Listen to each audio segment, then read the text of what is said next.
Hey, folks, it's my friend Tina. Hi, Tina. Hi, how are you, Scott? Welcome to the show. Thank you. So, what a privilege. I'm honored. I know. Well, good. Me too. I'm honored more. So, I want to hear just your story, like quick life story, and who are you and what are you all about? I have been affectionately dubbed by my colleague as the wearer of many hats. Ah, Yeah, I was just talking about I'm a full-time student.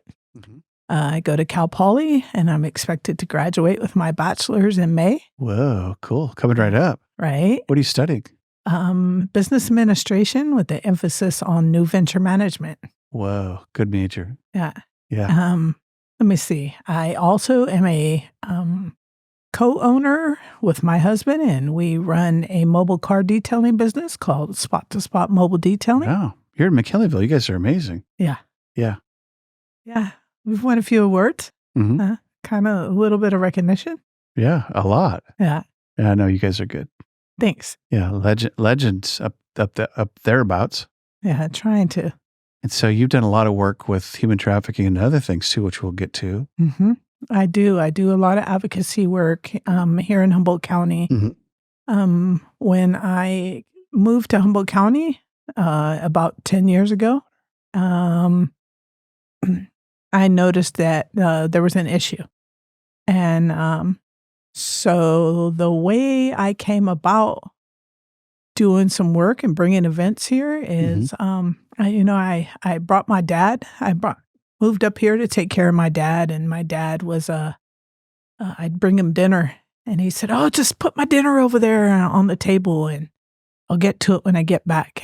And so when I came over the next day, I was like, "Dad, what kind of board meeting did you have?" He said, "Oh, Human Rights Commission meeting." Oh. I said, "Oh, okay. Well, what do they do there?" And he began to explain the things that they take care of there.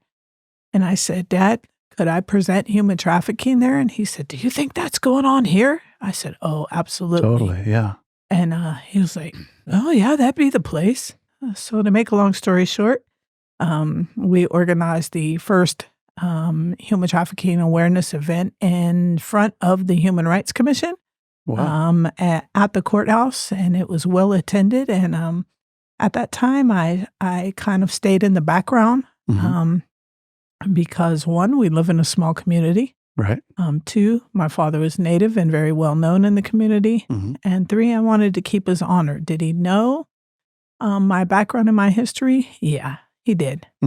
But did I want to announce it and, be in the forefront at the time? No, I didn't. So let's back up. So human trafficking at its base definition is what? So I think we all kind of think we know what it is, but maybe give us a fully orbed.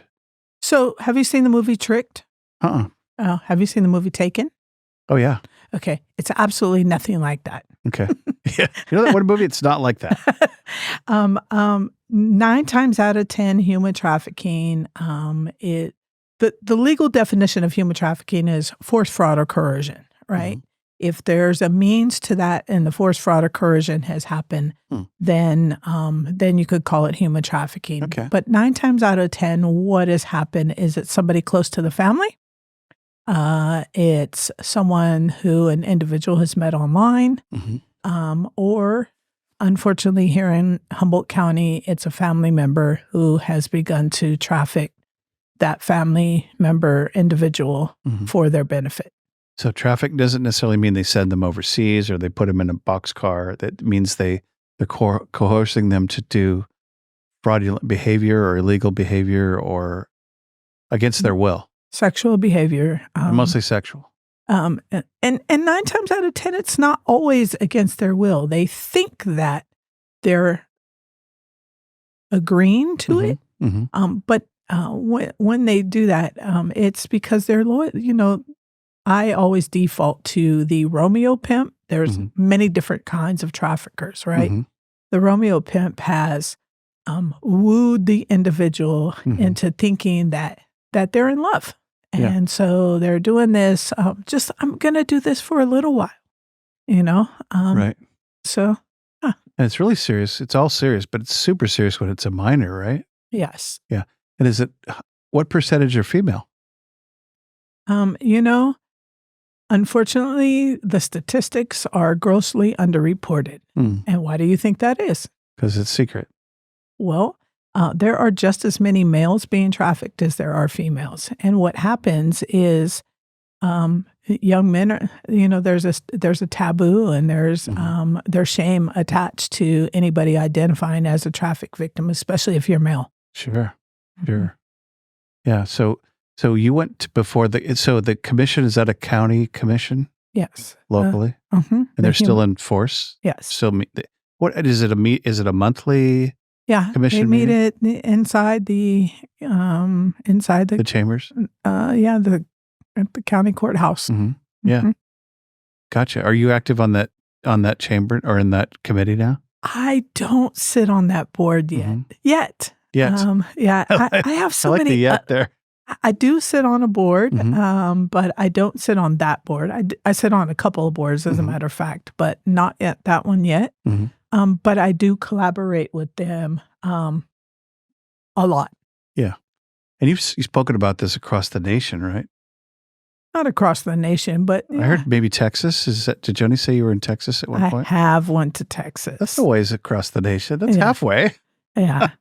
So we'll come back to that. I want to hear about your story growing up. Tell us the Tina story. How did you get to Humboldt? Where did you come from? How did you your story? So I lived here in junior high. I came to live with my dad, and I came from the city. And as an individual from junior high, moving to Humboldt County was a shocker. Yeah. And I absolutely did not like Humboldt County as a junior. Where'd you come from? From Sacramento, Stockton area. Yeah. And Stockton's rough. Yeah. South Stockton? Yeah. Yeah. And I did not like Humboldt County. It was too slow for me. And it rained all the time when I was a kid. Weird. Nothing like it is. It actually now. rains. It didn't rain in November. This month has been amazing. It rained all the time when I was a kid. Yeah. Like, I remember, you know how there's pop-up stores in the mall? There was a pop-up store in the mall, and this store had T-shirts. And one of the T-shirts said, in Humboldt County, we don't tan, we rust. We rust. Or we mold. Yeah. I like it. So I moved up here and when I was a kid, and then moved away. I got caught up in the system and became a juvenile of the ward of the court. Oh, wow. And I was gone for quite a while. Had some kids, lived in Southern California. And then my father's health started declining. And I came back about 10 years ago. Wow. And when I came back, I was like, what was I thinking as a kid? I absolutely love it here. The weather is perfect. Right. Yeah. Community's perfect. Yeah. Oh, so many ways. So we just traveled. We went overseas and came back. And the air quality here is 100%. It's the benchmark of good air. Right. And the people, I was really I was talking to you before the show. People in the Netherlands are not necessarily the most outgoing. And I don't think it's European, but it's at least there. They're not overtly outgoing. And they are here. I was finding myself this weekend just chatting it up with people and going, gosh, I really love this. This is who I am. And these are my people. And Jen and I went to, we have a picnic routine up at Huda Point with Camel Rock, and we throw the van doors open and have a whole picnic and put chairs out, and here's the sunset. It's like, what? You can't even create this. This is total creator stuff. And it's like, oh, that's why we live here, because it's magical and amazing and blessed, and a few more cool words that you're right, to your point. It's got perfect weather year round. Yeah. I mean, Medford was 27 degrees. You come here, it's, 52 or 3. It's still cool, but it's not, you're not like with gloves. It's like, it's not glove weather or sweater, Well, I don't know. I always wanted, I thought about moving to Grants Pass before, but I don't like all 4 seasons. I like this. Yeah. Yeah. It's consistent. So you left the area and you came back. Yes. Is your dad still living, by the way? He's not. He's not. No. Yeah. So you cared for your daddy when he came back? I did. That's cool. I got the honor and privilege to take care of both my parents until they passed. Nice. Mm-hmm. That's neat. So tell me, so then met Robert, or you came back with Robert and you guys? Oh, we have like this crazy love story. Okay. Tell me more. Everybody likes a good crazy love story. Yeah, well, we originally married the first time in 1994. And we had 2 kids. I had 2, he had 2, then we had 2 together. And then we separated. He remarried, had another child, and I didn't. And I tried to date around, but it wasn't like that old comfortable shoe, you know? Put it on and just. Yeah. Yeah. And so anyway, we decided to start dating again. And then when I said I was moving up here to take care of my dad, he said he was coming with me. Wow. And so feeling is mutual. Yeah. So we lived up here for a couple of years, and then we got remarried. I don't know if there's some way that you could do it 2 times. Like the first time, man, second time is awesome. Awesome. Good. A lot of people have, figured it out. So good thing you and Joni figured it out all the way through, right? Yeah, no, not without challenges. 42 years, and people ask me, and Joni will listen to this later and go, "Oh no." People go, "How long have you been married, Scott?" I go, "Not long enough."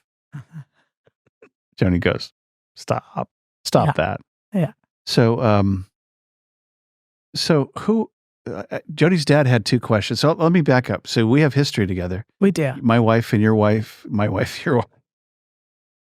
My wife, your friend Joni did the LA Marathon together. We did. And you got to meet my father-in-law, Tom. Oh my gosh. Yeah, and hang out with Tommy. Oh, Tom is the best.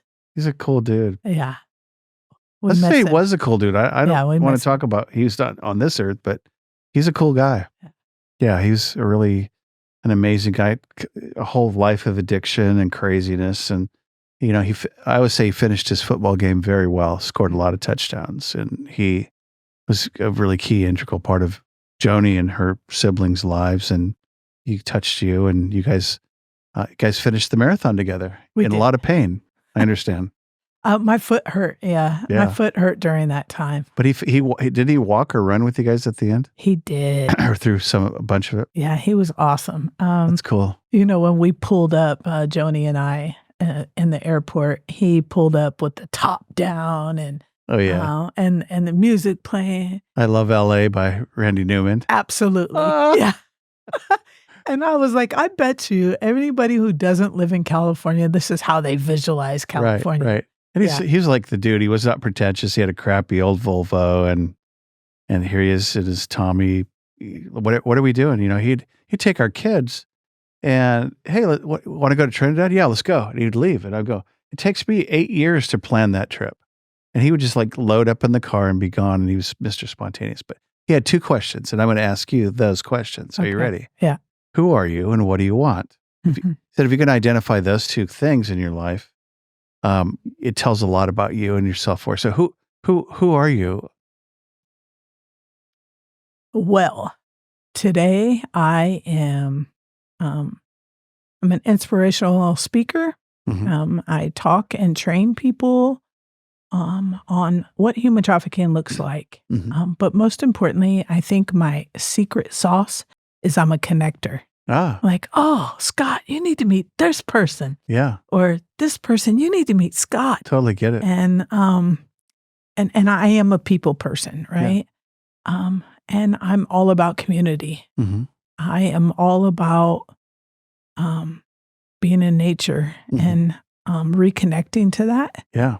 For the longest, I wasn't connected to culture. And I have a pretty rich history and culture. And I think that because I too am in sobriety, that it's only when I connected to culture, connected spiritually, and that I made those connections that it rooted me into staying sober. Well said. Yeah. And what do I want? Yeah. I want to leave a legacy for the next 7 generations. Wow. I don't want information to be lost with me. Mm-hmm. I want, we're storytellers, right? Right. And I want kids to know what their ancestors knew. I don't want it to be lost with each generation. Good. Has some been lost today? Sure. Yeah, absolutely. Definitely. Yeah. But if we make a part of that revitalization and we're intentional about that. I was just thinking the word intentional. Yeah. You grabbed it right out of my brain. Yeah. Got to be intentional. That's good. Tell me about your tribal background. What tribe? I am I don't want to say I'm an enrolled member. I am an enrolled member of the Confederated Tribes of Siletz, Oregon. Mm-hmm. However, where's that? In Oregon. What part? Just all? Are they all over Oregon? Well, our reservation makes up, I want to say 27 different bands of natives. Oh, wow. And so our ancestors originated from the Grants Pass area. Okay. Around Jump Off Joe Creek. Okay. And then when colonization happened, a bunch split. Some came down towards Klamath, Smith River, and then some were marched up to Siletz, where we reside now. Where's Siletz? Is it on the 5?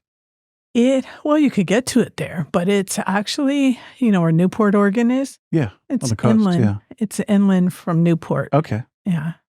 We have a casino up from there in Lincoln City. Mm-hmm. Gotcha. Yeah. Right. Okay, cool. So who are you and what do you want? You've answered that. I like the, I share so much of that. Connection, relationships, nature. And you're right that Humboldt County allows for all of that because there's lots of relationships. I have a relationship with Nick, our producer.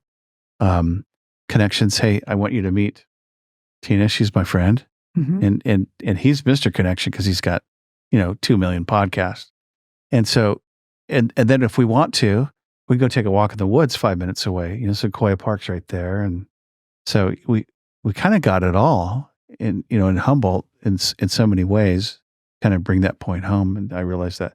So let's talk about Humboldt, the county and the culture, the people for a minute. In your perspective of what you see as our significant challenges right now.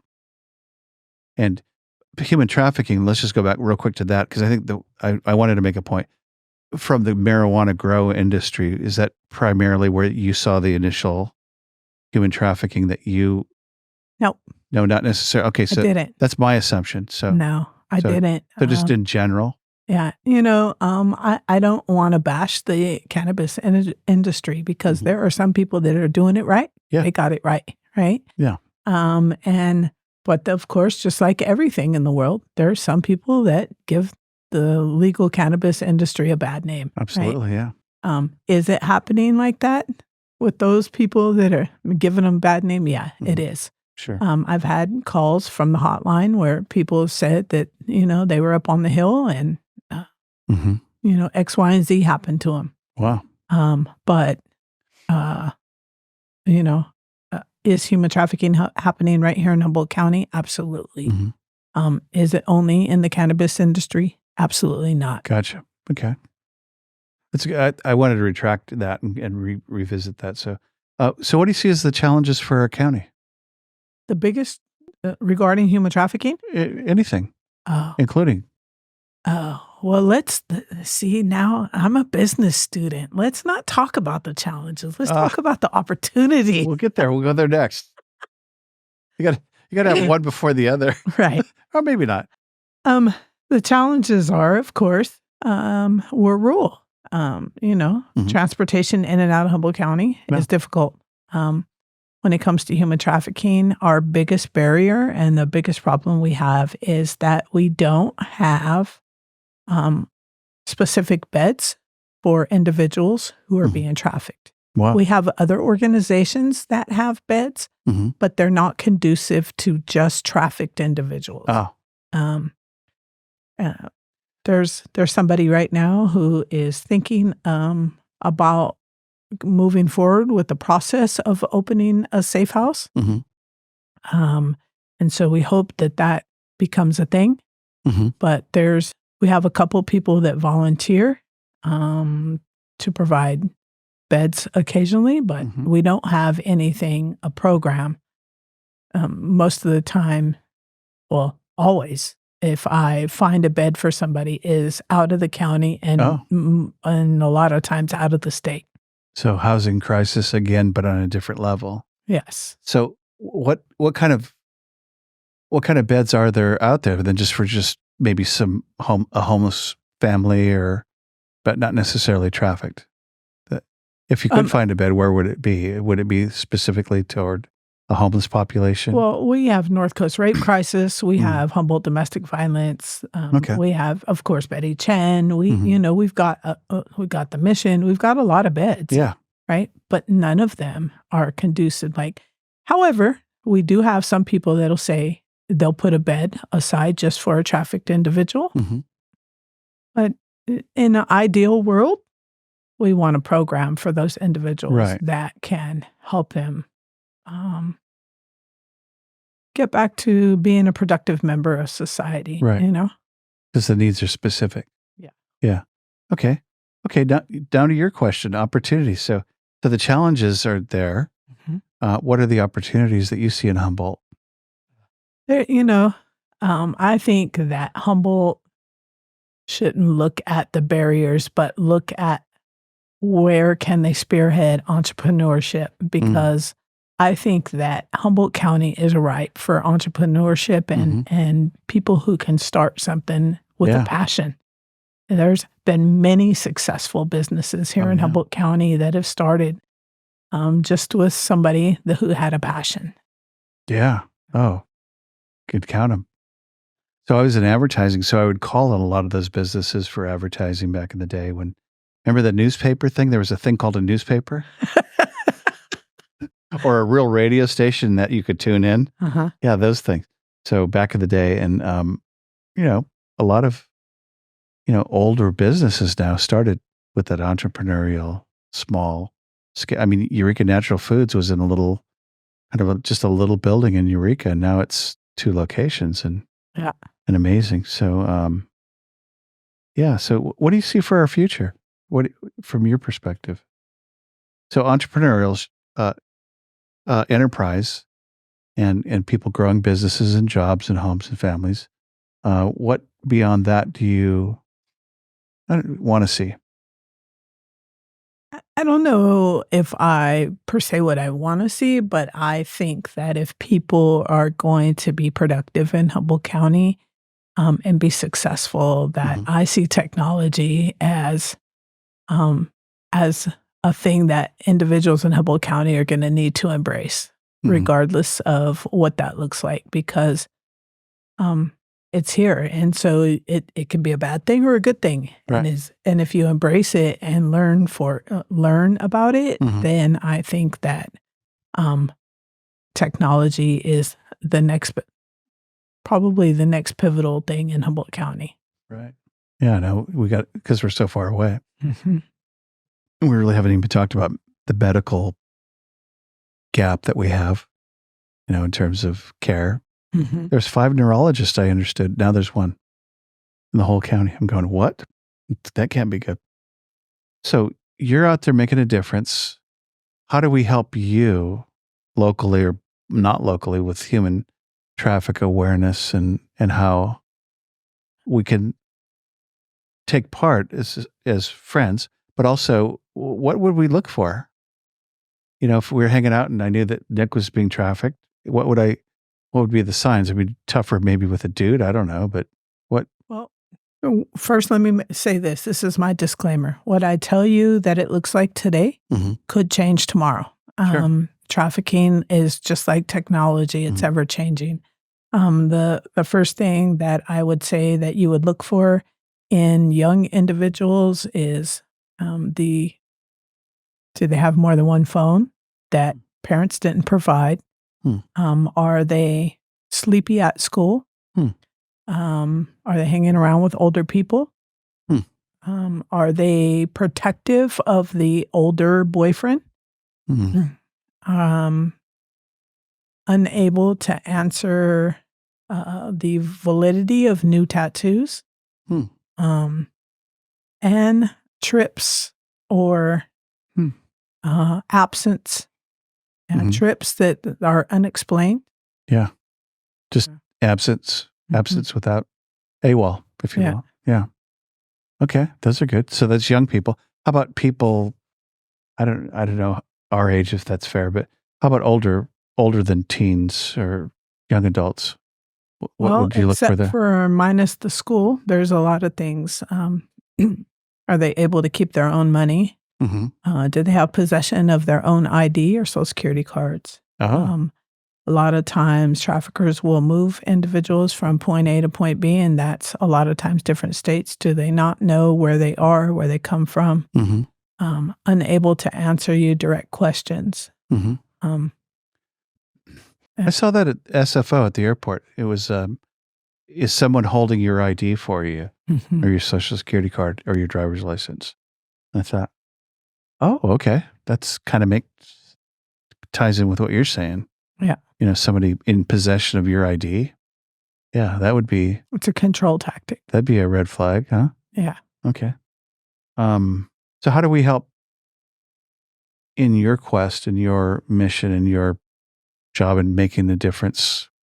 Well, in this area, we need help. We have a drop-in center. We have a hotline. We're trying to get this house up to code. Finances, we do have a hotline.